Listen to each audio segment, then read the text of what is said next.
sok rendeségre hiszem a szemüvegemet. Így. Apám tyúkja. Írtam Bruckner Siegfried.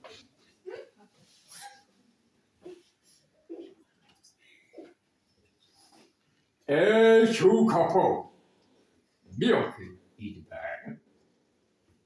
Itt lakik a szobában kell. Megölni, lelőni, szétvágni, elzavarni, kirúgni, és bűnészelni. Győrtek a többiek. Így nem lehet szavalni háborgott Bruckner Siegfried.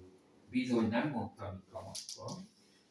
Jobb is, ha abba hagyod, itt csalással nem élsz meg. Halljuk a következőt. Bruckner Siegfried első